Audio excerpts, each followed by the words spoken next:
Picture it, Conrad.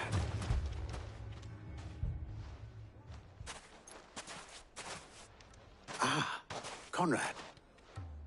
May I introduce you to Jake? A pleasure, my lady. The pleasure is all mine. As I told you, I summoned the commander here from Canver to inquire about a contract. Victor says you told him no. That there aren't any men left to hire. Is that true? True as the crystals cracked. Nobles came and claimed every last one worth his salt. And not just from us Red Wings. You know of the 7 high houses. There must be 2 swords assigned each one. Granted, we have a few boys left. If it's boys you're looking for. Well, Conrad, are you saying that Dalamul's finest cannot defend this town better than a gaggle of unblooded striplings? That a band of beardless youths could better avenge the deaths of your brave men than you yourselves? Absolutely not. We'll show those bastards who they're dealing with.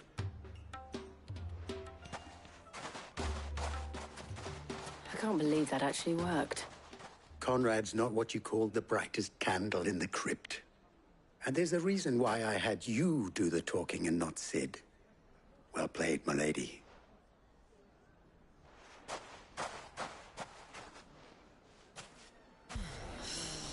Then let us band together and show these brutes. My shop. If I had my pickaxe, I would... I mean, it may still be possible to buy some. Ah, here he is now. Natalie, allow me to introduce Lord Underhill of Randalar's prestigious League of Merchants. Lord Underhill. At your service. Underhill? I was just telling the good lady of our conversation, my lord, and how you were lamenting the state of the capital's stores. Lubor says that not only are the granaries almost empty, but that war and the Blight mean this season's harvest won't be enough to fill them for winter. Indeed, certainly that is the case. The nobles in the capital are buying up the city's stocks of barley and wine, driving the prices higher than most commoners can afford. It is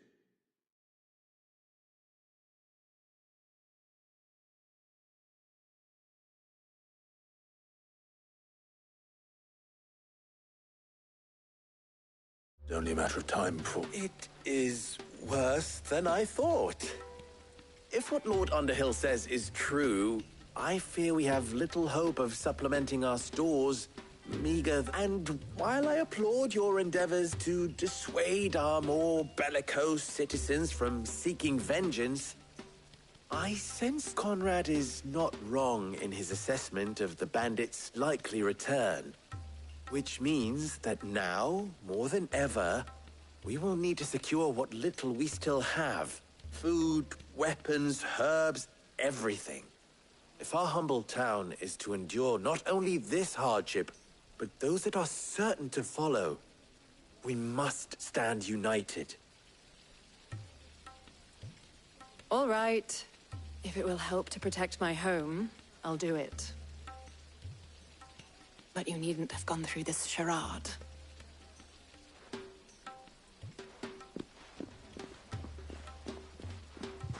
Thank you, Clive. Your performance was nothing if not workmanlike.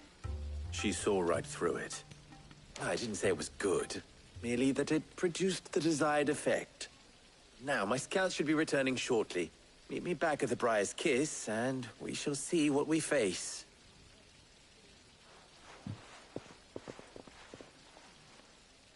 I'm not convinced our roles in this ruse were entirely necessary. I don't know. Conrad seemed quite taken with you.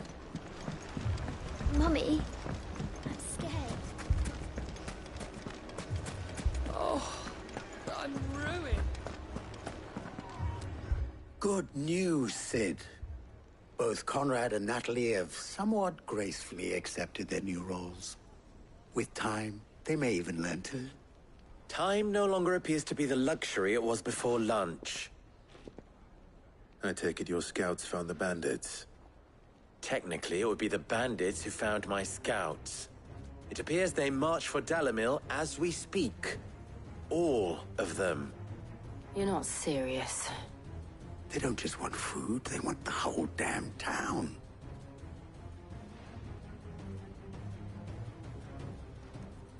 I have a favor to ask.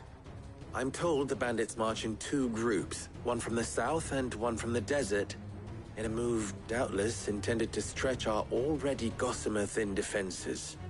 Very well. Jill and I will meet those from the desert. But what of the rest? The rest, my friend, the city shall fight. Together. The stakes, I concede, are high. But if this does not unite Dalimil, nothing will. That is a lot of faith to put into those who had their hands around each other's throats but a moment ago.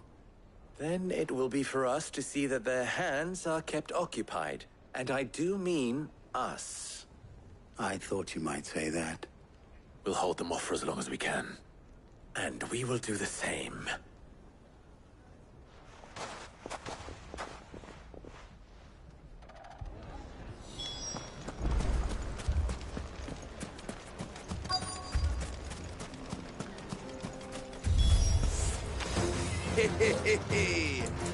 No women folk have come to welcome us. I'll take that one. He's all yours.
The townspeople.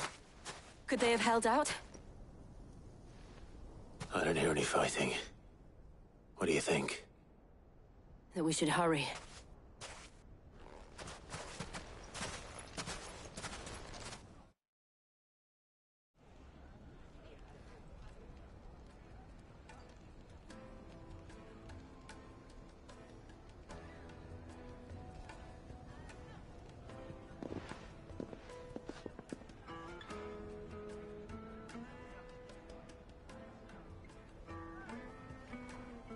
Natalie, I owe you an apology. You did well out there. The inn would have been lost had you not held the line. Without you, there would have been no line to hold. You saved us, Conrad. You saved Dalimil. We all saved Dalimil.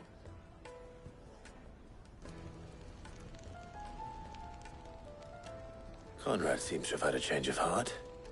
I'd say they both have. I take it from your presence that our visitors from the desert won't be joining us either. Pity.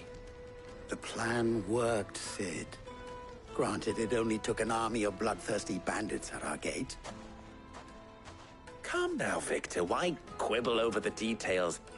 We are united, and that is all that matters. As for you, Sid, you fight considerably better than you act. I'll take that as a compliment.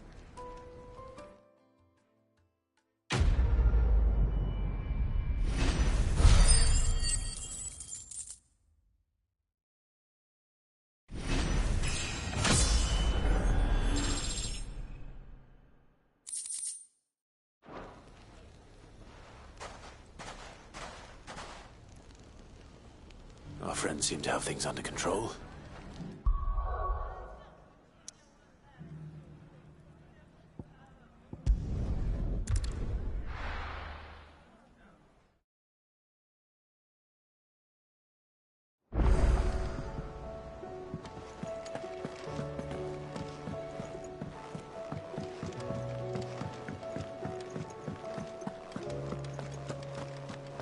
Did you see the pair that got hauled into tires?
Is a storm coming, Sid?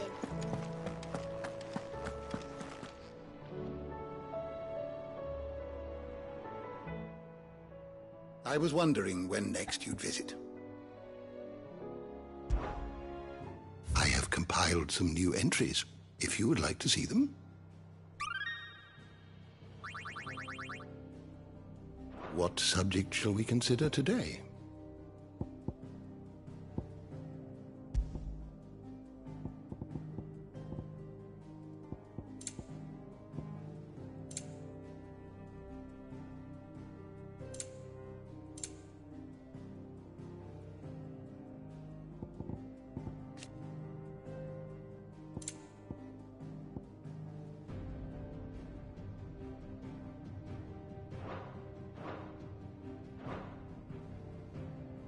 You are always welcome, Clive.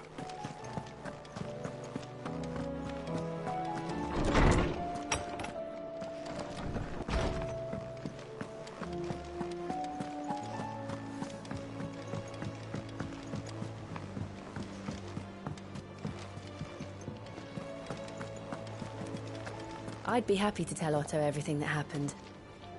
But I know he appreciates it when you spare him the time. Did you see that? Tell me you saw that.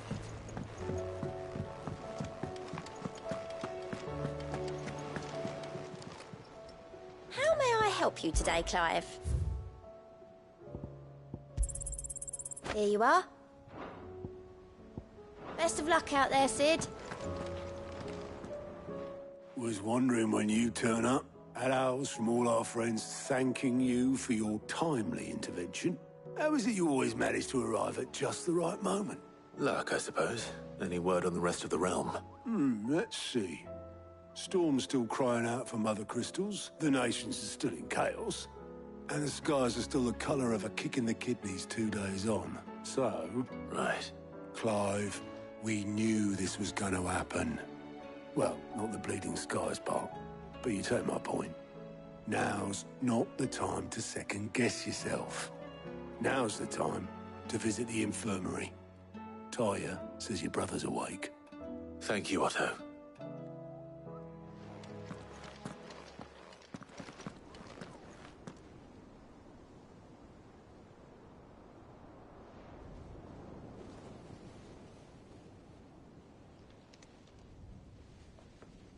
So it was not Sylvester, but Olivier who served as Ultima's puppet.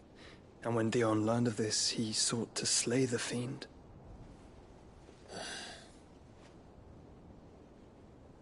Only for his father to take the spear that would have freed him. Enough to drive a man to madness. Small wonder he hasn't stirred. I would be afraid to wake. Had I but reached out to him sooner, warned him of the threat Ultima posed. But now, both an empire and her prince lie broken. Joshua,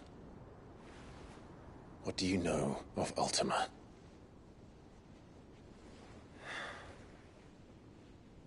Very little, I'm afraid. Despite my best efforts. 18 years ago, as I lay buried beneath the rubble of Phoenix Gate, 'twas not death who came for me, but another. And it was while in my rescuer's care, I first heard of Ultima. I've been chasing his shadow ever since. Ultima is driven by some deep, dark purpose, and for whatever reason, it would seem you are crucial to his designs. He will stop at nothing to have you, even if that means toppling an empire. But why me?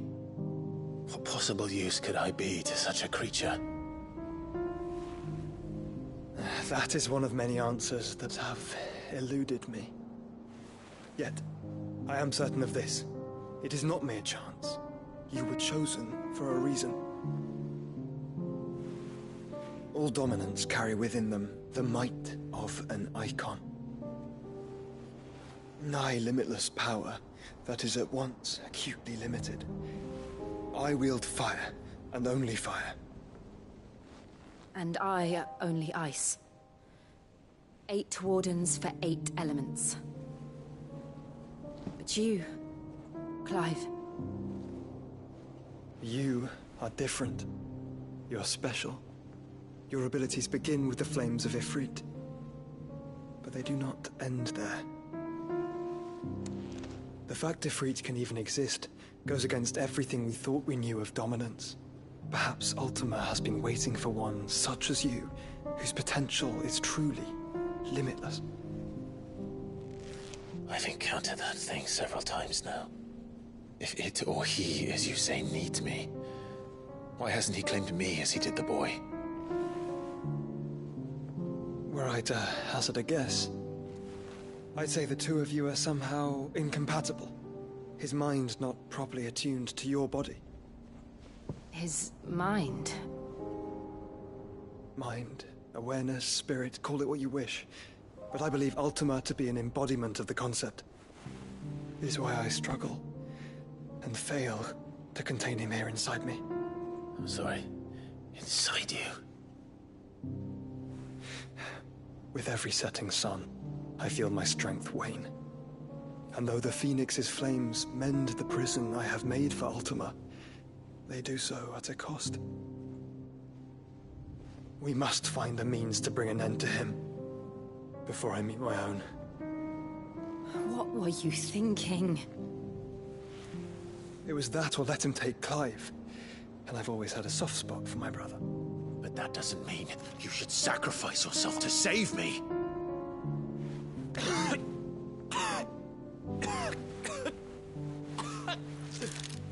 Joshua!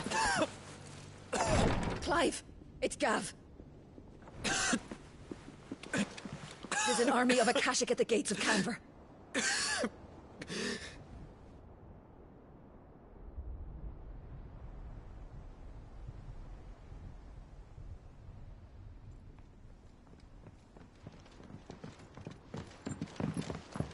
Well, what's the short of it? It's all Tyre told you. The capital of the Free Cities is under siege by an army of monstrosities. The City Guard are doing their best to stem the tide, but numbers ain't on their side. What of Lord Byron and Mid? Were they able to escape? No, but they're all right for now. They're hiding with Gav at midship. We have to get them out of there. And we shall. Otto, prepare a Stolas. Tell Gav to stay exactly where he is. Understood. Vivian, what's the swiftest route to the Free Cities? That sounds like a question for the map. Look here.